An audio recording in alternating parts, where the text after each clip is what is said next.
창세기 22장 1절에서 5절까지 말씀입니다.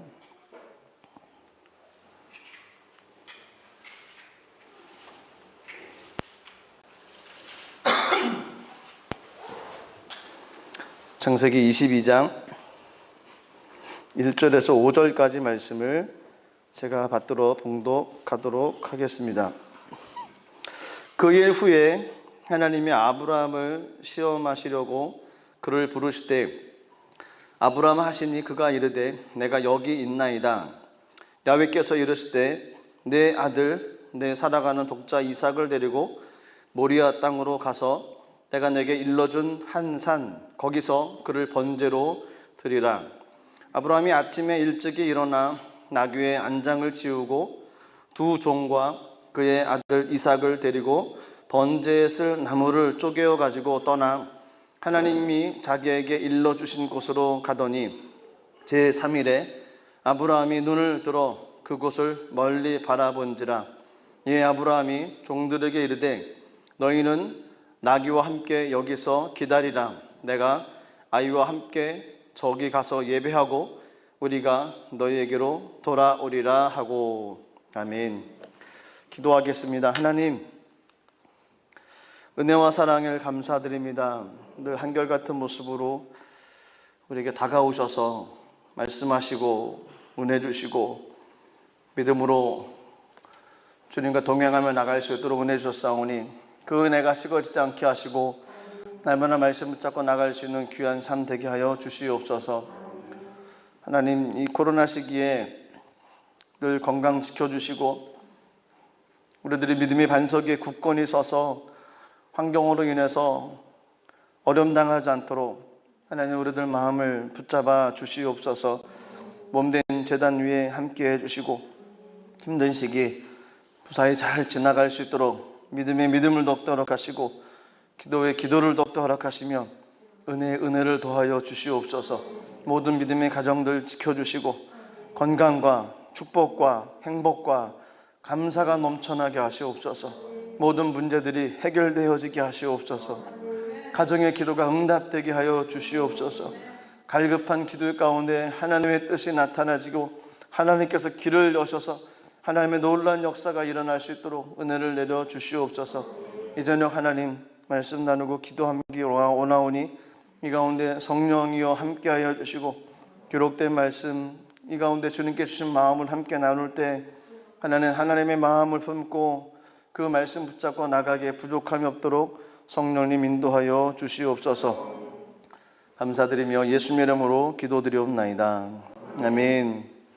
창세기 22장 1절에서 5절까지 말씀을 가지고 잊지 말고 신뢰하자라는 말씀의 제목으로 같이 은혜를 나누도록 하겠습니다. 잊지 말고 신뢰하자. 하나님께서 원하시는 것이 어떤 것일까요? 성경을 읽으면서 믿음의 사람들이 해야 될 것은 하나님의 뜻이 무엇인지를 알고 그 뜻을 따라서 삶을 살아가는 것입니다. 그런데 성경을 읽을 때마다 하나님의 뜻을 잘 모를 때도 있습니다. 하나님의 뜻을 잘 모를 때 난감합니다. 그분의 마음이 어떤 마음이 있는지 하나님의 뜻이 어떤 뜻인지 알려고 하는데 잘 모른다고 하면 참 그 마음이 어렵습니다. 반대로 성경을 읽으면서 또한 하나님의 마음을 쉽게 알아갈 수도 있습니다. 하나님의 마음을 잘 알고 하나님께서 어떤 삶을 살아가기를 원하시는지를 알게 되어지면 신앙의 삶이 편해질 것 같습니다. 그런데 또 문제가 있습니다. 무엇이냐면 하나님의 뜻을 아는 것으로 끝나는 것이 아니라 그 하나님의 뜻을 안 것을 실천하며 살아가는 것, 그것이 또한 문제였습니다. 순종하냐 불순종하냐 여기에 따라서 또 하나님의 뜻이 나타내지냐 그렇지 않느냐라는 겁니다. 하나님의 뜻을 알기 원하는 것이 그리스도인들의 삶이기도 하고 더 나아가서 그 뜻대로 순종하며 살기를 원하는 것이 그리스도인들의 삶이 되어야만 된다는 것입니다. 성경에 보면 하나님의 뜻이 어떤 뜻인지를 성경에 있는 인물들도 쉽게는 알았을 것입니다. 하나님 원하시는 삶이 어떤 삶인지. 그런데 그 하나님께서 원하시는 삶하고 반대로 내 뜻대로 내 생각대로 삶을 살아가다 보니까 어려움도 있고 고난도 오게 되어진다는 겁니다. 오늘 본문에 나오는 한 주인공인 아브라함의 삶을 봐도 하나님의 뜻을 아브라함도 분명히 알았을 것입니다. 그런데 그의 삶 가운데 하나님의 뜻이 보여졌음에도 불구하고 그 뜻대로 순종하며 삶을 살아가지 못했던 사람이 또 아브라함이었습니다. 그 클라이막스 정점에 이르는 점이 오늘 창세기 22장에 있는 내용입니다. 저희 여러분들의 삶 가운데 먼저는 하나님의 뜻을 성경 말씀을 통해서 잘 알아가는 은혜가 있길 원하고, 또한 하나님의 뜻을 잘 알면은 하나님 뜻대로 순종하며 삶을 살아나가는 우리들의 삶이 되길 간절히 소망합니다. 그런 사람들의 삶의 주인은 하나님이 되시는 거죠. 사사시대에는 주인이 하나님이 아니었습니다. 자기 뜻대로 마음대로 살았습니다. 그러다 보니까 그 사사시대의 패턴이 있지 않습니까? 그 모습으로 늘 반복하며 삶을 살아갈 수밖에 없었습니다. 저희들의 삶을 변화시키지 않으면, 하나님 뜻대로 삶을 살아가려고 결단하고 변화시키지 않으면 저희들도 똑같이 사사시대의 모습처럼 똑같은 삶을 살아갑니다.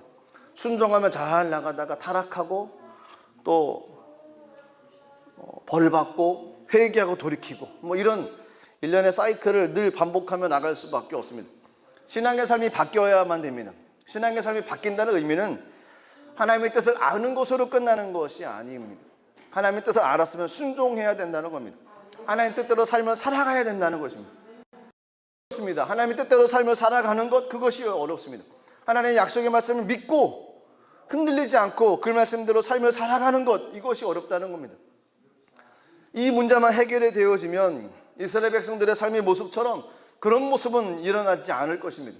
그리고 오늘 본문에 나오는 아브라함의 삶에도 그런 모습이 아주 확연히 드러난 모습이 있습니다. 아브라함 같은 그런 삶도 살지 않을 것입니다. 저희가 알고 있는 믿음의 조상 아브라함, 믿음의 사람으로 삶을 살아갈 수 있게 된다는 것이죠. 오늘 본문이었던 창세기 22장 말씀을 좀 보고, 하나님께서 22장 1절에서 5절까지 있는 말씀 가운데서 어떤 영적인 습관을 바꿔야 되는지, 잊지 말아야 될 것이 무엇인지, 그리고 기억하고 실천하며 삶을 살아가야 될 것이 어떤 것인지, 그 마음을 한번 같이 나누도록 하겠습니다. 1절 말씀 보시면 이렇게 말씀이 시작됩니다. 그 일 후에 하나님이 아브라함을 시험하시려고 그를 부르시되 아브라함 하시니 그가 이르되 내가 여기 있나이다. 그 일 후에라는 단어가 중요합니다. 어떤 일이 있을지 모르지만 그 일 후에 하나님께서 아브라함을 시험하셨습니다. 성경 시험은 두 가지죠. 하나는 하나님의 연단, 또 하나는 마귀의 유혹. 여기서 아브라함을 시험하시는 하나님은 테스트였던 거죠. 아브라함의 신앙을 한번 보는 겁니다. 정말 믿음이 있는 신앙인지 삶인지. 마귀의 유혹이라고 생각되어지면 내쫓아버려야 됩니다. 하지만 하나님께 주신 연단이라고 생각되어지면 인내하고 그걸 이겨나가야만 됩니다.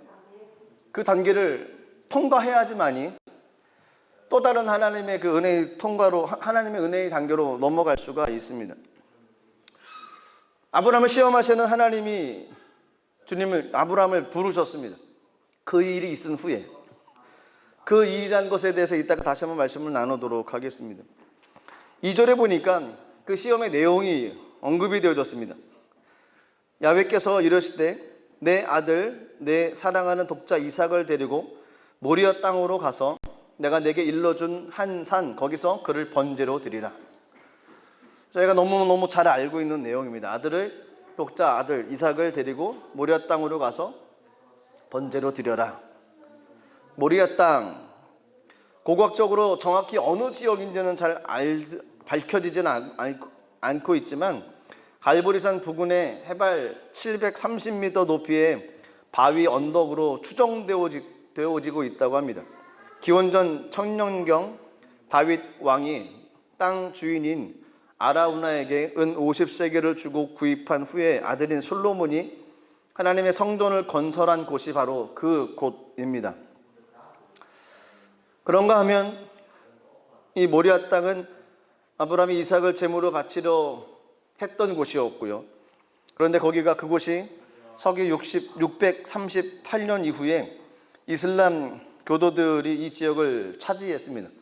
현재 이슬람 교도들에 의해서 황금사원이라고 불려지는 저희가 사진에서 많이 보고 있지 않습니까? 동그란 황금색 나는 사원. 아이러니한 것은 이슬람 성지기도 하고 기독교의 성지기도 하고 유대교의 성지기도 한 곳이 바로 그곳입니다. 늘 분쟁이 있는 곳. 하나님께서 독자 이삭을 모리아 땅으로 가서 그를 번제로 드려라. 번제로 드려라. 이것이 아브라함에게 주셨던 하나님의 연단이었습니다. 그를 번제로 드려라. 이성적으로 생각하면 불가능하죠. 하나밖에 없는 아들을 번제라는 것은 다 이렇게 갈라서 다 태워버리는 거죠. 죽이라는 겁니다. 제물로 드리라는 겁니다. 어느 부모가 이런 일을 하겠습니까? 근데 아브라함에게서 놀라운 일은 3절 말씀 보시니까 아브라함이 밤에 잠을 잤는지 안 잤는지 아마 못 잤겠죠. 이런 하나님의 말씀을 듣고 어떻게 잠을 푹 잘 수 있겠습니까? 3절 말씀이 이렇게 시작됩니다. 아브라함이 아침에 일찍이 일어나 나귀 안장을 지우고 두 종과 그의 아들 이삭을 데리고 번제에 쓸 나무를 쪼개어 가지고 떠나 하나님이 자기에게 일러준 곳으로 가더니, 아침에 일찍 일어났다라는 겁니다. 잠을 자고서 깼는지 아니면 잠을 설치고 새벽에 그냥 일어났는지, 분명한 것은 고민 속에 시간을 보냈을 것 같다는 생각입니다. 아침에 일찍 일어났습니다. 그리고 나귀 안장을 치우고 두 종과 이삭을 데리고 번제에 쓸 나무를 쪼개가지고 출발을 했습니다. 대단한 결심이에요. 출발을 했다는 것은 이삭을 번제로 드리겠다는 결심이 섰기 때문에 출발을 했던 것이죠. 도착할 장소까지 가는 그 기간 동안에 참 잊지 못할 참 힘든 시간을 보냈을 것입니다. 4절 말씀 보시니까 제3일에 아브라함이 눈을 들어 그곳을 멀리 바라본지라. 3일이라고 하는 시간, 많은 갈등, 다짐을 하고 출발을 했지만 그 마음 가운데 갈등이 없었다라고 얘기하면 할 수가 없습니다. 3일이라고 하는 시간, 그리고 마침내 눈에 보였습니다. 마침내 목적지가 눈에 보이고 멀리서 그 산을, 그곳을 바라봅니다. 얼마나 마음이 무너지겠습니까? 5절 말씀 보시면 놀란 아브라함의 고백이 나옵니다. 이 아브라함이 종들에게 이르되 너희는 나귀와 함께 여기서 기다리라. 내가 아이와 함께 저기 가서 예배하고 우리가 너에게로 돌아오리라. 아브라함의 놀라운 고백이 여기 있습니다. 그 고백은 나귀와 함께 여기서 기다리라, 그것이 아닙니다. 내가 아이를 데리고 이삭을 데리고 아들을 데리고 저기 가서 예배하겠다, 그것이 아니었습니다. 그 뒤에 있는 부분입니다. 우리가 너에게로 돌아올 것이다. 우리라고 하는 단어를 썼습니다. 우리가 돌아올 것이다. 여기서 우리라고 하는 것은 뻔한 거 아니겠습니까? 아브람과 그 아들 이삭을 얘기를 하는 거죠. 번제를 드리고 죽이고 제물로 드리기 위해서 아들을 데리고 올라가는 아버지 이 아브라함이었는데, 그 아브라함이 아들 이삭과 함께 다시 돌아오겠다라고 종들에게 얘기를 했습니다. 이상하지 않습니까? 여기서 한 가지 생각해야 될 것은 아브라함이 하나님의 마음을 알았다는 거였습니다. 분명한 것은 아브라함이 하나님의 마음을 알았습니다. 알았기 때문에 담대하게 고백을 할 수 있었습니다. 우리가 너희가 돌아올 것이다. 이 아브라함의 이 고백은 확신에 찬 고백이었습니다. 근데 어떻게 그렇게 확신에 찬 고백을 할 수 있었을까요? 이것이 문제였습니다. 아브라함이 확신에 찬 고백을 할 수 있었던 것, 그것은 1절에 시작했던 그 일 후에라고 하는 단어부터 시작이 되어집니다. 그 일 후에 하나님께서 마지막 테스트 관문으로 창세기 22장에 있는 내용을 시험을 하는 거였습니다. 이것이 마지막 통과의 관문입니다. 이것만 통과하면 이제 믿음의 도상으로, 믿음의 사람으로 인정해 주시는 그 은혜를 누릴 수 있게 되어졌습니다. 아브라함의 삶을 돌아봐야 됩니다. 그의 삶 가운데 어떤 일이 반복적으로 있었는지, 또 하나님께서 무엇이라고 반복적으로 말씀하셨는지, 그리고 마침내 아브라함이 어떻게 고백을 했었는지, 그리고 그 일 이후에 창세기 22장의 사건이 나타난다는 겁니다. 아브라함에게 있어서 가장 먼저 되는 사건은 창세기 12장입니다. 창세기 12장 1절, 2절, 3절 말씀 보시면 그 유명한 아브라함에게 주셨던 축복과 언약의 말씀이 기록되어 있습니다. 말씀은 이렇게 되어 있습니다. 야훼께서 아브라함에게 이르실 때 너는 너희 고향과 친척과 아버지 집을 떠나 내가 내게 보여줄 땅으로 가라. 내가 너로 큰 민족을 이루고 내게 복을 주어 내 이름을 창대하게 하려니 너는 복이 될지라. 너를 축복하는 자에게는 내가 복을 내리고 너를 저주하는 자에게는 내가 저주하리니 땅의 모든 족속이 너로 말미암아 복을 얻을 것이라 하신지라. 명령의 말씀이 있었고요, 약속의 말씀이 있었습니다. 약속의 말씀. 저희들의 관심은 약속의 말씀입니다. 하나님의 약속의 말씀, 이것에 관심을 가져야 됩니다. 그 결과 아브라함은 말씀을 따라갔습니다. 창세기 12장 4절 말씀 보시면 이에 아브라함이 야훼의 말씀을 따라갔고 롯도 그와 함께 갔으며 아브라함이 하란을 떠날 때 75세였더라. 아브라함은 하나님 말씀 쫓아서 갔습니다. 근데 물론 주님께서 말씀하셨던 명령에 100%를 순종하지는 못했습니다. 고향과 친척과 아비집을 떠나 보내야 되는데 롯을 데리고 갔던 것이죠. 100% 순종은 아니었습니다. 어쨌든 순종의 모습으로 출발을 했습니다. 근데 그 일행이 점점 가나안 땅에 도착한 이후에 남쪽으로 가기 시작을 했습니다. 왜냐하면 기근이 일어났다는 것이죠. 아쉬운 것은 기근이 일어났을 때 애굽으로 가기 전에 하나님께 여쭤보고 하나님께 기도하는 내용이 없었다는 것이 너무 아쉽습니다.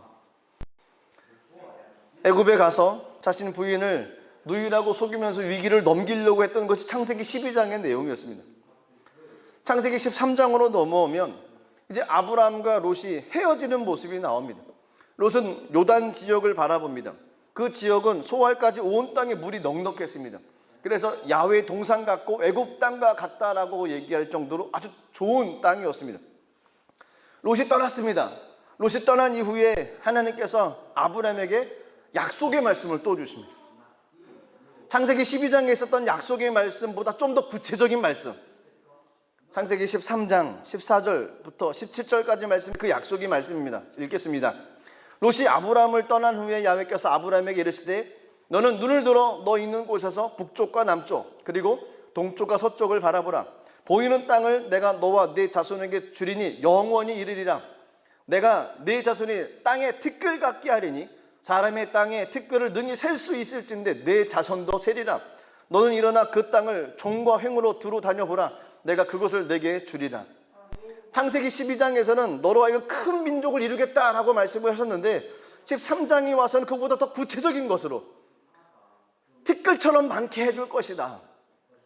땅의 티끌처럼 내 자손이 많아질 것이다 라고 그 많게 되는 자손들의 모습을 구체적으로 점점 약속의 말씀으로 보여주셨습니다. 창세기 15장으로 넘어오면 하나님께서 아브라함에게 나는 네 방패요 너희 지극히 큰 상급이라 라고 말씀을 하셨던 부분이 창세기 15장 초반에 나오면 이 말은 하나님께서 축복해 주시겠다라는 의지가 있다는 겁니다. 근데 그때 아브라함이 했던 고백은 어떤 것이냐면 하나님 저는 자식이 없습니다. 나의 상속자는 다메섹 사람 엘리에셀입니다 라고 얘기를 합니다. 고대 근동 지역에서 무자한 부부가 재산 상속을 조건으로 노년의 부양과 사후의 장례를 책임질 양자를 입양하는 관습이 있었습니다. 아브라함이 그 관습을 알고 있었던 거죠. 그래서 그냥 자기 집에서 태어나 자랐던 가장 신임할 수 있는 종 엘리에셀, 이 사람을 그냥 후자로 삼겠습니다 라고 이야기를 했던 거였습니다. 어떻게 보면 이 말은 지금까지 자손이 없었기 때문에 앞으로도 주시지 않을 것이다 라고 그가 생각을 했던 거였습니다. 놀라운 것은 창세기 12장, 창세기 13장에서 주셨던 하나님의 약속의 말씀들이 창세기 15장에 와서는 그 말씀들이 잊혀져 가고 있었다는 겁니다. 이것이 무서운 것입니다. 하나님의 약속의 말씀을 받았습니다. 그것도 재차 2번씩이나 받았습니다. 구체적으로 받아가기 시작했습니다. 그런데 그 약속의 말씀이 시간이 지나면 지날수록 사라져간다. 이것이 마음이 힘든 것입니다. 그런 아브라함에게 다시 한번 말씀을 해주는 것이 하나님입니다. 창세기 15장 4절 5절인데요 이렇게 되어 있습니다.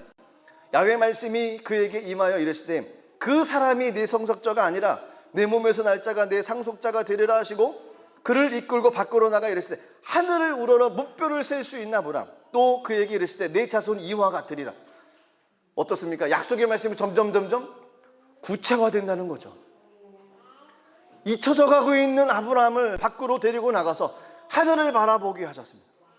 하늘에 있는 수많은 별들을 보면서 이와 같을 것이다 라고 다시 얘기를 하는 것이 창세기 15장이었습니다. 창세기 16장에는 어떤 사건이 일어난지 아십니까? 사레가 하갈이라는 여종을 통해서 자녀를 얻겠다라고 이야기를 합니다. 아브라함도 오케이 했습니다. 그리고 이스마엘을 낳았습니다. 그것이 창세기 16장입니다. 17장에 와서는 하나님께서 사라에게 이름을 바꿔라. 열국의 어미가 될 것이다. 열국의 아비가 될 것이다. 이름을 바꿔주는 것이 17장에 나옵니다. 그랬더니 아브라함이 웃으면서 마음속으로 이렇게 얘기를 했습니다. 100세 된 사람이 어떻게 자식을 낳을 수 있습니까?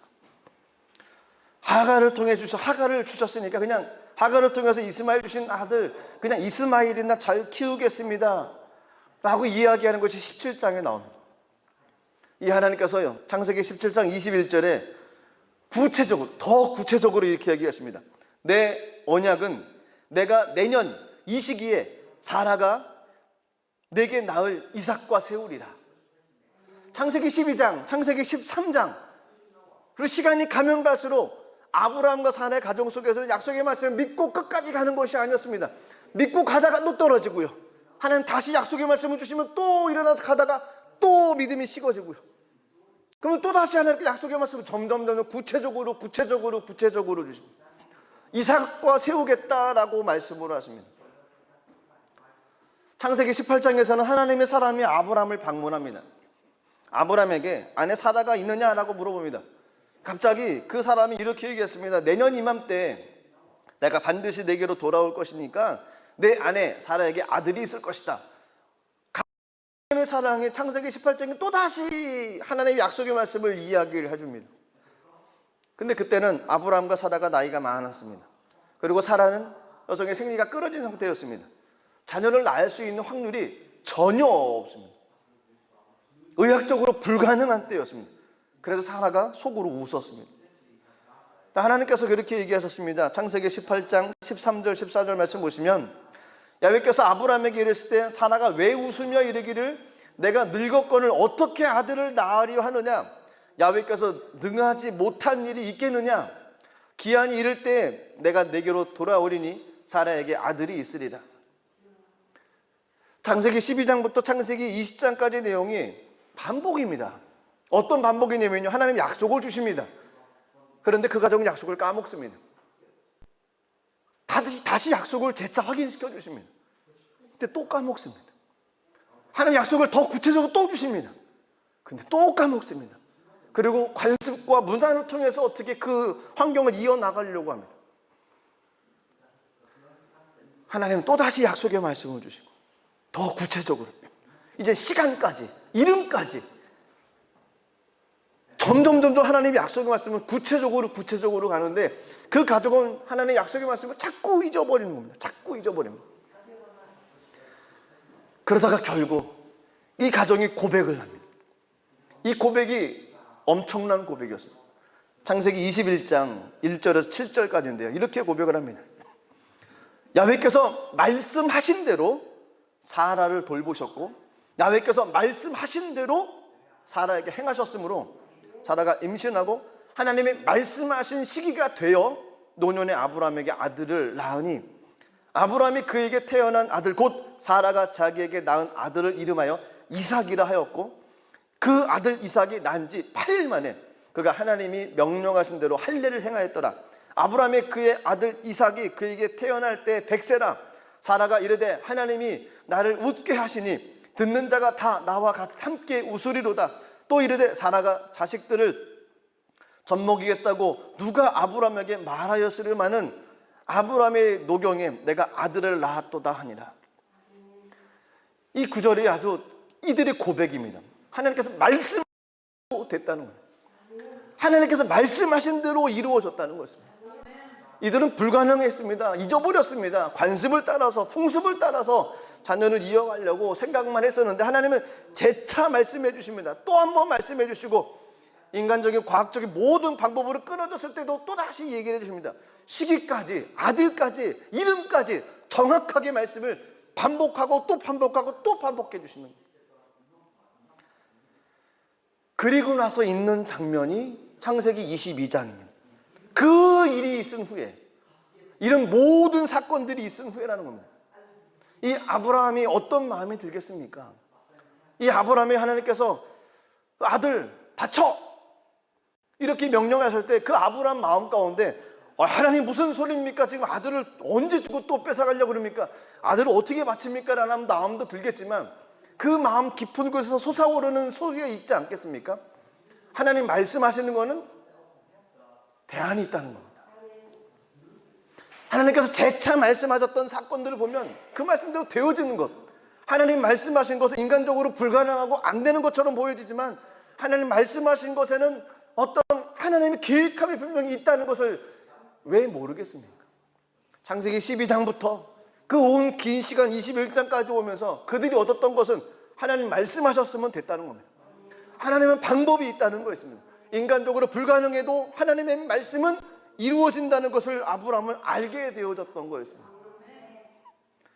그래서 그가 고민도 되고 마음도 힘들지만 그 하나님 말씀을 기억했다는 거죠. 하나님께서 주셨던 일들을 기억했다는 겁니다. 그리고 그 말씀을 가지고 삶을 살아가겠다고 아침 일찍 출발을 한 거였습니다. 3일 길을 간 후에 멀리서 그곳을 바라봤습니다. 착잡하죠. 하지만 기대하는 거죠. 두렵지만 소원이 있는 겁니다. 이번에 하나님 어떻게 역사하실 것인가. 인간적인 모습으로 보기에는 아들 죽이는 겁니다. 하지만 하나님 방법이 있다는 거였습니다. 왜냐하면 경험으로 알았던 하나님이 있으니까요. 그 하나님을 신뢰하고 멀리서 바라보면서 올라가는 겁니다. 그리고 산 밑에 도착해서 종들에게 얘기한 거죠. 여기서 기다려라. 내가 아들을 데리고 올라가서 하나님께 예배드리고 내가 아들 데리고 다시 내려올 것이다. 그 경험에서 나온 소리였습니다. 이 아브라함의 이기 가운데서 저희들에게 주시는 뉘앙스가 어떤 것이 있습니까? 하나님께 우리에게 주시는 말씀이 어떤 것이 있습니까? 아브라함의 삶이 저희들의 삶이었던 거였습니다. 처음에 제가 그런 얘기 들었지 않습니까? 하나님의 마음을 알면 얼마나 좋습니까? 하나님의 마음을 알면 뭐합니까? 실천하지 않은데요. 또다시 하나님께서 어떤 마음을 주세요. 너무 감사해요. 기뻐요. 그런데 또 실천하지 않으면, 그 하나님 마음이 실천되어지지 않으면 세상에서 영향력 끼치며 나갈 수 못하지 않습니까? 아브라함에게 재차 말씀을 해주십니다. 말씀 주시고 또 말씀 주시고 구체적으로 또 말씀 주시고 또 말씀을 주셨습니다. 아브라함은 그 말씀 받을 때는 좋았겠죠. 하지만 그 믿음이 또 식어지면 세상 방법을 통해 나가고 또 은혜 주시면 또 올라오고 또 은혜가 식어지면 또 세상으로 떨어지고 또 은혜 주시면 또 하나님 은혜를 가지고 또 주님 앞에 나가고 저희들의 삶이 아브라함의 삶의 모습이었습니다. 창세기 21장까지 오기 전까지 아브라함의 삶의 모습이 저와 여러분들의 모습이었습니다. 솔직히 가슴에 손을 얹고 한번 생각해 보십시오. 그런 마음이 없으십니까?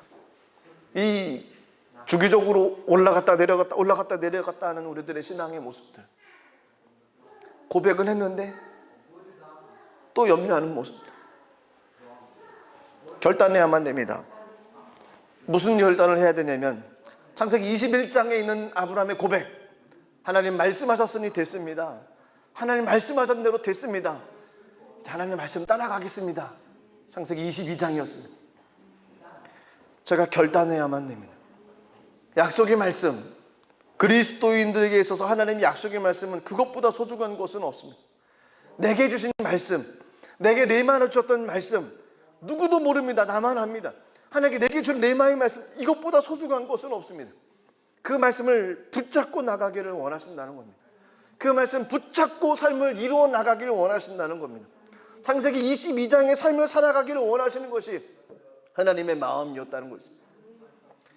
히브리서 11장 17절부터 19절 말씀 보시면 이렇게 되어 있습니다. 아브라함은 시험을 받을 때 믿음으로 이삭을 드렸으니 그는 약속들을 받은 자로되 그 외아들을 드렸느니라. 약속을 받은 사람이 아브라함이었어요. 12장부터 21장까지 계속 약속이었습니다. 언약의 말씀으로 구체적으로 또 말씀하시는 주님이 듣고 또 말씀하시는 주님의 음성을 듣고 또 말씀하시는 주님의 음성을 듣는데 그 약속의 말씀들은 하나같이 똑같은 거였습니다. 구체적으로 시간과 모든 것을 정확하게 날마다 말씀하시는 하나님이셨습니다. 약속을 받은 자가 아브라함이었습니다. 18절 말씀 19절 말씀 보시면 그에게 이미 말씀하시기를 내 자손이라 칭할 자는 이삭이라 말미암음이라 하였으니 그가 하나님이 능히 이삭을 죽은 자 가운데서 다시 살릴 줄로 생각한지라. 그렇습니다. 저와 여러분들이 기억해야 될 것이 한 가지가 있습니다. 하나님의 말씀입니다. 저에게 주셨던 약속의 말씀, 내게만 주신 말씀이 있지 않습니까? 삶을 살아가는데 내게 주신 레마의 말씀이 있지 않습니까? 그럼 그걸 신뢰하는 겁니다. 하나님의 말씀을 신뢰하지 않고서는 어떻게 누구를 의지하고 삶을 살아갈 수 있겠어요? 말씀을 받은 자는 그 말씀을 가지고 기도해야만 됩니다. 몸부림치며 기도를 해야만 됩니다. 그래야지만이 이삭이 하나님 말씀 듣고서 쭉 떨어졌습니다. 언약 말씀 다시 받고 그 믿음이 다시 올라왔겠죠. 하지만 시간이 지날수록 또 그 믿음이 떨어졌습니다. 저희들도 똑같다는 겁니다. 말씀을 받았는데 그걸 몸부림치며 지키려고 이루어지기 위해서 애쓰고 간구하며 나가지 않으면 그 믿음이 떨어진다는 겁니다. 시간이 지나면 그 믿음이 뚝 떨어집니다. 그리고 환경 바라보고 관습, 풍습 바라보고 이렇게 삶을 살아갑니다. 근데 그 환경 가운데 하나님을 찾지도 않으면 하나님의 말씀을 주시려고 하는데 그 말씀을 받을 길이 없습니다. 이것이 가장 슬픈 상태입니다. 하나님께로 나와야지, 하나님께로 가야지만이 말씀을 받을 수 있습니다. 말씀을 보고 말씀을 묵상하고 주님을 찬양하고 주님을 예배하고 주님께로 나가야지만이 하나님의 은혜를 누릴 수가 있습니다. 그렇지 않으면 하나님의 은혜를 받을 길이 없습니다. 하나님은 손 내밀어 주시는데 붙잡을 길이 없습니다. 약속의 말씀을 받으십시오. 그리고 그 말씀을 신뢰하며 기도하며 나가기를 부탁드립니다. 반드시 그 일이 이루어집니다. 아브라함의 삶을 통해서 역사하셨던 것처럼 샘플로 보여주신 아브라함의 삶, 우리들에게도 그런 하나님의 은혜가 반드시 임할 것입니다. 그 은혜 붙잡고 나가시는 우리 모든 분들 되시기를 주님의 이름으로 축복합니다. 기도하겠습니다. 하나님, 주님의 은혜와 사랑에 감사드립니다.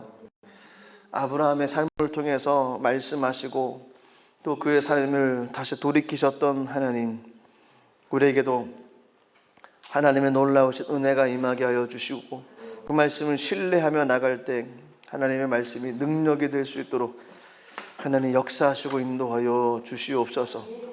시간 기도할 때 하늘 보좌를 열어주시고 전능하신 하나님의 놀라우신 은혜, 그 다스림이 우리 가운데 차고 넘치게 하여 주시옵소서. 감사드리며 예수님의 이름으로 기도드리옵나이다. 아멘. 우리 완전하신 주님을 찬양합니다. 완전하신 나의 주.